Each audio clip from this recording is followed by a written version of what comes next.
Has anyone showed you the 3 circles before? Have you heard of 3 circles before? Has anyone ever shared The 3 circles with you? before? No.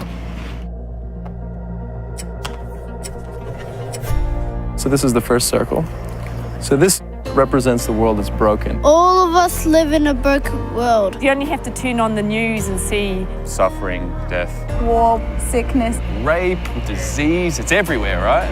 But you know, God didn't actually create the world to be like this, full of brokenness, eh? Here's the second circle. This circle represents God's perfect design. God's perfect design was a world without brokenness. A world full of love. Full of joy. and peace and unity. But what we did was we sinned. Sin could be anything from lying to murder.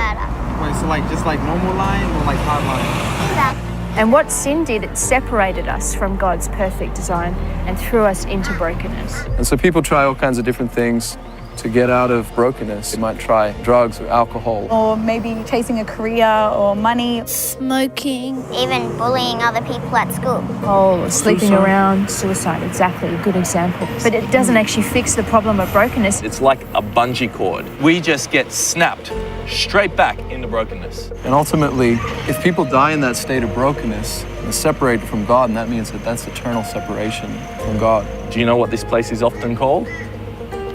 Yes. So what God did was, he didn't want to leave us in that place. God loved us so much that he sent His son Jesus to die on the cross. Jesus was God, so he had no sin. And when he died and rose again, he actually took on all of our sin and cancelled it, like he crushed it. He said if we would turn away from our sin and believe in Jesus and make Jesus The Lord of our life, we become restored back into God's original design. And you become a new creation, a new person in Christ. And will restore us back into relationship with him. So there's only two kinds of people in this world. People that are in brokenness or God's perfect design. Where would you see yourself? Probably right there, to be honest. This circle. I'm not sure. Cloud?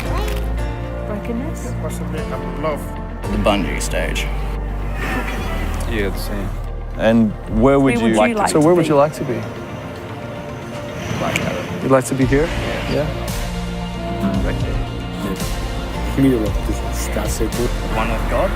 So here? So is there anything that's stopping you?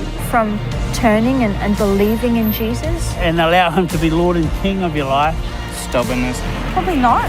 Probably weed, to be honest. Nothing's stopping me. You know the awesome news about Jesus? He is the only way out. If you try to clean yourself up before coming to Jesus, it's like trying to get clean before you take a shower. Oh, I see, yeah, I get that. Is there anything stopping you? We shared the 3 circles with 34 people. 4 were already believers. 13 chose to remain in brokenness, but some were deeply impacted. And 17 wanted to leave brokenness and receive Christ. There are many powerful ways to share the gospel, and the 3 circles is a great place to start.